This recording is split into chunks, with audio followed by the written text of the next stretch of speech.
はいどうも、ストックロックです。今日はですね、GVDA さんっていう会社様からこちらの商品を提供していただきました。ブラケット&ドリリングダストコレクターっていうことで、名称はね、ウォールブラケットっていう名前で届きましたが、こちらの商品をね、今日は紹介していきたいと思います。で、主にね、アリエクで販売されてるみたいですね。なので今回はアリエクで販売されている会社様から初めて商品提供をいただきました。本当に大変ありがたいですね。では早速開けていきたいと思います。写真でしか見てないんですけど、なんかよくわかんない紙とすごいちっちゃい説明書が入ってますね。全部英語かな。そりゃそうですね。英語なだけマシ。これとこれが本体。思ったよりはい、こんな感じですね。どういう仕組みなんだろうね。これがブラケットですね。はい、以上かな。あと USB のケーブル、タイプ C ですね。タイプ C ケーブルがついてます。ということで入ってるものは以上になります。で、何をする道具なのかっていうと、どうやらね、壁にこれをつけて、でドリルで穴開けすると木くずを全部吸ってくれるみたいですね。それプラスどうやって開けるんだろう。こうだ。これを壁に固定した状態でこのブラケットを取り付けると、はい、ここの上にカメラなんかを取り付けれるということで、これ一応変換のネジもついてますね。なので大体のカメラ類を取り付けることができると、そういった商品になっております。でもこれ壁にどうやってくっつくんだろうね。こんな状態なんですよ。これでなんかピタッとくっつくのかな。なんかよくわかんないけど、とりあえず説明書を見ながらいろいろと確かめてみたいと思います。はい、ということで今ちょっと説明書を一通り見て使い方を学んだんですけど、壁に使うということでこちらの作業テーブルの上にですね、仮の柱を設置してみました。これを家の柱か壁だと思ってください。これに今回は実験をしていきたいと思います。で、これのね、使用用途なんですけど、まずね、穴開けしたいところに合わせて穴を開けると、この切りくずがここに溜まると、ダストボックスになるってことですね。それが一つと、あとね、レーザーが出るんですよね。はい、こんな感じでレーザーが出ますんで、例えば設置した時にこうラインがちょっとカメラだと見づらいかもしれないですけど、結構くっきり出ますね。なので水平器でここ水平を合わせてあげて、設置するとその下レーザーがちゃんと出て、水平のラインを表示してくれると、そんな感じの機能になっております。もちろんね、横でも使えますよね。で、これをね、どう設置するかっていうことなんですけど、これがね、非常に面白くて、ちょっと一回分かりやすいようにダストボックスを一回外しますけど、左右にボタンがあります。こっちが電源のオンボタンで、逆側にオフボタンがあります。で、今ね、長押ししたんでレーザー出てますけど、これ電源オンボタンを長押しするとレーザーが切れます。もう一回長押しするとレーザーがオンで、長押しするとオフ。このレーザーの切り替えはここでできるってことですね。で、今長押しって言いましたが、短く1回押すのは何の意味があるのかっていうと、これを壁に固定した状態で、今ちょっと水平なんも見ないですよ。固定した状態で電源オンボタンをポチッと押すと、はい、これめちゃくちゃ面白くないですか。吸い付くんですよね。これちょっとびっくりします。これ柱揺れてんの分かりますか。これかなりね、がっちり固定されます。これ今作業台ごと揺れてます。これすごくないですか。で、オフを押すとこんな感じで落ちてきます。で、裏どういう仕組みになってるのかっていうと、こんなスポンジ素材でね囲ってあって、でここに真ん中にちっちゃいスポンジの穴があるんですけど、こっから空気を吸ってるのかな。で、ちょっと真空状態みたいな感じにして吸い付いてるのかなって思うんですけど、違うのかな。これだけどちょっと面白いっすよね。これ本当に合わせて1回押すと電源オンになるんで、もう1回押すと、はい、もうこれでがっちり固定されます。で、この固定された状態でレーザーを出すときは電源のオンボタンを長押しすると、はい、こんな使い方になるようですね。これで、ドリルのねダストノズルをつけて、穴開けに使ってもいいですし、仮止めにはなりますが、この付属のブラケットを使うことによってここにカメラを固定できたり、これ思ったんですけど、普通のカメラのねネジなので、これに合わせてねここに板を置いて、簡易的なねテーブルにしたりするってこともできると思います。これ結構耐荷重あるよきっと。ちょっと試しに、身近に重いのってこれしかなかった。チェーンソーオイルちょっと上に乗っけてみます。はい、もう全然もうびくともしないですね。この吸引力はほんとすごいと思う。なんでだろう、なんでここまで固定できんだろう、すごいなこれは。じゃあ次はこの状態のまま穴を開けてみましょうか。ダストノズルがどういう働きをしてくれるのか。取り付けは簡単で、ここカチャッと取り付けるだけなんですけど、で取り外しはこのオレンジのボタン、これを押すと上のアタッチメントは取り替えることができます。で付けるときはこのままスライドさせて、このままカチャンと取り付けるだけです。ではこの状態でここにちょっと穴開けしてみましょうか。もうちょっと下に取り付けていいですか。見づらいですね。こんな感じでよっ。で吸い付けないよって時は今みたいにピーピーピーってエラー音が出るので、若干押し付けてあげるとすぐに吸い付いてくれますね。でがっちり固定されます。よし、じゃあここ穴開けてみましょう。はい、ということで、インパクトでぶっ刺して穴開けしてみたいと思います。では行きます。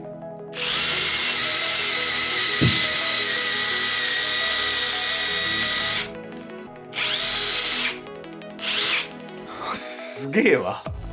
若干の切りくずは出ましたけど、ほとんどこのダストボックスに入ってますね。ちょっとこのダストボックスを開けてみたいと思います。どれだけ入ってるか。よいしょ。もう開けた瞬間ボロッと出ましたが、ここから今ねドリルを入れて穴を開けて、この中に入った分、これがダストボックスに溜まるっていう感じなんですけど、こっからね若干漏れちゃう分があるんですね。ここにそれが今ここに溜まったんですね、ちょっと。でこのダストボックスはこの裏側のゴムからパッキンを開けると、こうやってクズが出てくると。これ結構面白いんじゃないですか。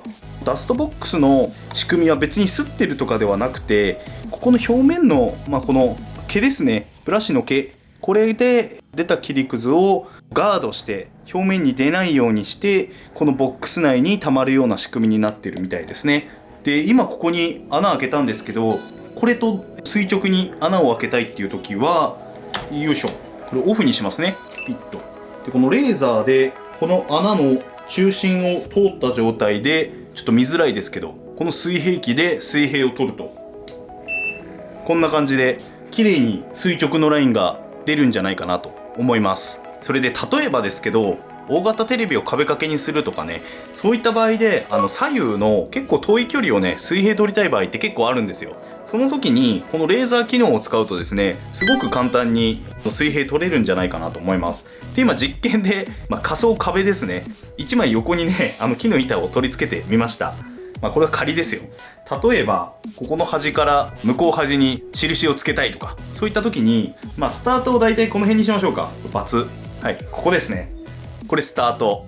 このバツから反対側の場所に水平に位置を出したいって時はですね、レーザー出した状態で、もうちょっとバツがギリギリだなこれ。バツの位置にレーザーのセンターが通るようにして、あとは水平を合わせると。このメモリですね。このぐらいかなっていうところでスイッチを押すと、はい、ちゃんとうまく吸い付くとこのエアーのメモリがマックスになりますんで、これだともうがっちり固定されてます。でこの状態で反対側を見てみましょう。ちょっとね明るくて見づらいですけど、画面だとこの辺までが限界かな。この辺にバッテン、はい、ここですね。でこれで水平のラインが飛ばせると。で結構レーザーの距離は飛ぶんで遠くでも全然分かりますね。で問題はこの水平のラインがちゃんと水平になってるかどうか。今ラインに沿って水平器当ててるんですけど、大丈夫かなと思いますね。これは大丈夫、きちんと水平はね取れてますね。ここの水平器に合わせていただければ問題なく水平は取れると思います。いやちょっとね舐めてましたね。もっとねおもちゃみたいなのが届くと思ってたんだけど、本当ごめんなさい。あまり期待はしてなかったんだけど、すげえしっかりしたものが届いて、しかもこれ結構使えるよね。自分は結構家の中でも、壁に何かをつけたりっていう作業は結構するんですけど、そういう時はこれね最高ですね。あと石膏ボードに穴開ける時、結構掃除大変なんですよ。粉だらけになって、最終的には掃除すればいいんだけど、でもこれがあると結構このダストボックスに溜まってくれるんで、掃除も楽になるのかなと思います。でずっとこれね、空気を吸ってるんで、定期的に音鳴りますね。聞こえますよね。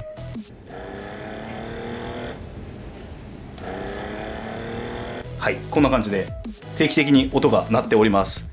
いや、これすごいわ。だけどこれ剥がせねえ。ということで最後の紹介になってしまったんですけれども、充電の方法ですね。でこう電源入れて、開始5秒ぐらいでもうメモリが1個減ってた状態で今まで遊んでたんですけど、これね、電池持ちかなりいいと思います。全く変わらないですね。結構長持ちしてくれそうなバッテリーなので、一応 1800mAh になってたかな。で充電なんですけど、ここですね、このレーザーの横、ここに USB の Type-C の端子がありますので、USB に挿して充電するっていう感じになります。でもね、これちょっと舐めてたよ。まずこの吸い付く力で本当にびっくりしましたね。これまたさらに実験なんですけど、これあまりツルツルしてないベニヤ板ですね。それにしかも穴まで開いてます。これくっつくと思いますちょっと試してみていいですか最後に。これどうなんだろう。今1回押して電源オンですね。また充電なんかマックスになってる。もう1回押します。やっぱりダメなんですね。空気が抜けちゃうんですね。これ2つ穴開いてるんですけど、穴に指を置くと1個ランプつきました。なるほど。さすがに穴があると空気漏れを起こしてダメみたいですね。箱とかでもくっつくのかな。くっつく。箱は余裕なんですね。これ引っ張られてんの分かりますかね。これはいけるんですね。じゃあこういう傷が入ってるようなところも厳しいってことですね、きっと。厳しいですね。ボコボコしてる面には厳しいみたいです。次は穴の開いてないベニヤ板、ラワンベニヤですね。これはどうなんだろう。ちょっと弱い。弱いけどくっついてますね。1個しかついてないですけど、一応くっついてます。逆さにしても落ちないですね。でもさっきみたいながっちりとした感じでは多分ないんだと思う。ちょっと動くもん。力を入れたら、押し付けたら2になる。そんな感じです。表面が荒れてたり、こういう縦ラインが入ってるとね、どうしても空気漏れを起こしてしまって吸い付けない、そんな感じですね。なので、ツルツルした面だったら大丈夫かなと思います。あとはクロスなんかだと、スポンジで吸収できるような感じだと大丈夫なんでしょうね。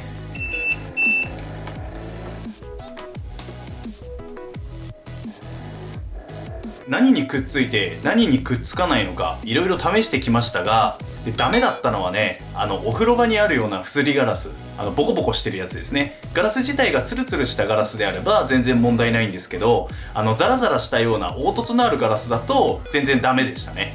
これメモリがね1個も進みませんでしたね。あとはこのラワンベニヤ、これシナベニヤだと表面ツルツルなんで全然大丈夫なんですけど、ラワンベニヤだとこの縦にね細かいライン入ってますよね。要はこっから空気漏れを起こすんだと思います。押し付けてもね2ぐらいまでしかつかないんで、固定はされますけど2なんでね、ひっくり返しても全然落ちないんですが、もう手でこう剥がそうとしても剥がれないようながっちり感はないです。これ剥がれますね、手でグッとやれば。でここについてるのがスポンジなんで、その場の凹凸は埋めることできるんですけど、縦ライン長いのを入ってるとね空気漏れを起こしてしまいますんで、そういったものはちょっとダメっていう感じでしたね。これ今ねグリーンのレーザーでしたけど、これですね、緑色のレーザーが出てますが、これ赤も売ってます。でなぜか赤の方が安くてグリーンのがちょっと高いんですね。500円ぐらいですけど、赤い方が日本円で4528円、緑の方が5157円、送料無料で、販売されておりますので、気になる方は概要欄のリンクをクリックしてね、ぜひ商品をチェックしてみてください。ちょっとでも面白かった、参考になったって方はチャンネル登録と高評価よろしくお願いいたします。ではまた次回の動画でお会いいたしましょう。またね。